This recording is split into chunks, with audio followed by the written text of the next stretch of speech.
Shri Radhe Radhe sir. Radhe Radhe महाराज जी, आपके चरणों में कोटि कोटि प्रणाम।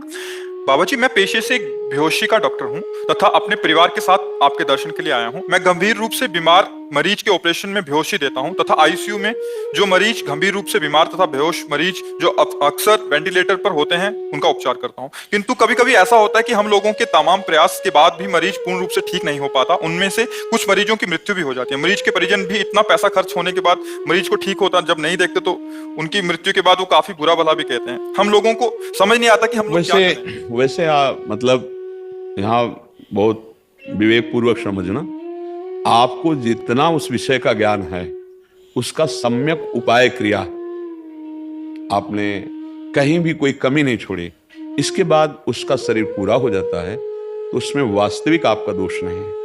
क्योंकि अगर मृत्यु का टाइम फिक्स है भगवान के द्वारा और उसका होना है और जिस विधान से होना है वो तो ठीक, हमारी तरफ से कमी नहीं होनी चाहिए।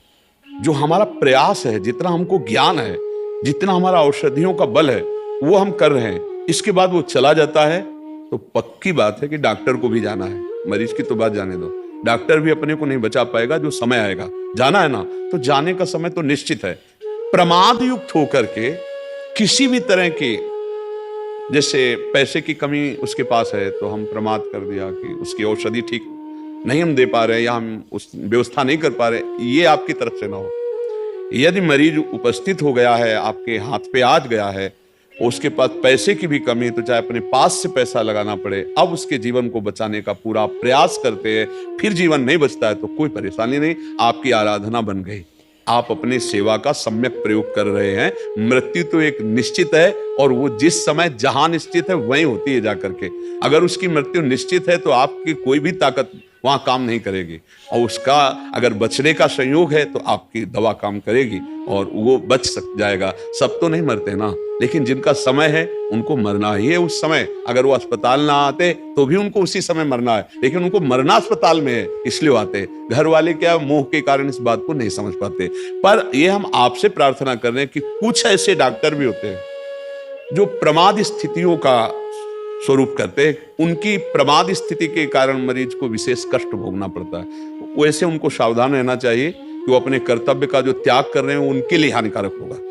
आपका प्रथम कर्तव्य है मरीज को भगवान मानकर तत्काल आपका कार्य पूरा होना। आपके हाथ तक पहुंच चुका है, अब आपको सेवा में त्रुटि नहीं करनी चाहिए, ना अर्थ की प्रधानता रख करके, ना किसी के दबाव की प्रधानता रखकर, भगवान की प्रधानता रखकर। तो भगवान जो सुख देते हैं वो अर्थ से नहीं मिलता, ये भी ध्यान रखना। भगवान एक आध्यात्मिक सुख देते हैं, एक आत्मानंद प्रदान करते हैं, जो जन्म मरण के बंधन से मुक्ति वो भगवान की कृपा से प्राप्त। तो आपकी डॉक्टर ही आपको भगवत प्राप्ति करा देगी। मरीज में भगवान का दर्शन करते हुए हर सेवा जो आपको ज्ञान है, जितना जो इंजेक्शन, जो औषधि, जो भी जैसा वो आप करेंगे वो आपकी पूजा हो जाएगी। और कहीं आपका नाम जप शुरू हो जाए कि आप नाम जप करते हुए सेवा करें तो और मंगल हो जाए।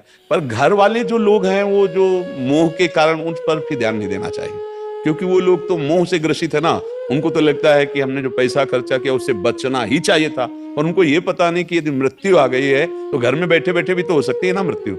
तो इसलिए वो अज्ञान के कारण। पर हम फिर इसमें एक तर्क रख रहे हैं कि डॉक्टर को अपनी तरफ से कमी नहीं रखनी चाहिए, ना पैसे को लेकर के, ना किसी तरह की बात को। वो अपना प्रयास करे। जैसे वो ऑपरेशन थिएटर होता है, अब वहां केवल मरीज गया ना, अब वो पूरा आपके सहारे है, आप उसके उस समय भगवान हैं, आप जो चाहे कर सकते हैं, नहीं कर सकते हैं। आपकी थोड़ी भूल उसकी मृत्यु का कारण बन सकती है, थोड़ी असावधानी उसके कष्ट का कारण बन सकती है। क्योंकि बड़े ऑपरेशन जरा सी नस नाड़ियों में, तो उस समय प्रमाद स्थिति नहीं, कोई किसी भी तरह के सुख की भावना नहीं, एकदम परोपकार की भावना, मरीज में तन्मय होकर के उसके रोग निवृत्ति का ये आप नाम जप करते हुए कीजिए तो यही भगवत प्राप्ति करा देगी, यही आपको जीवन मुक्त कर देगी। और डरिएगा नहीं, यदि आप सत्य से चलते हैं तो किसी परिवार के विरोध से आपकी हानि नहीं होनी, क्योंकि वास्तविक आप ईमानदारी से लगे। पर यदि कहीं ऐसी त्रुटि हो जाए प्रमाद स्थिति की, तो परिवार विरोध करे न करे, वो कर्म आपको, आपका विरोध करेगा, वो आपको आगे चलकर नुकसान पहुंचा देगा। ऐसी जगह जहां अपराध नहीं किया वहां दंड दिला देगा आपको। कर्म बड़ा बलवान होता है। तो आप हमारी बात को समझ रहे हैं।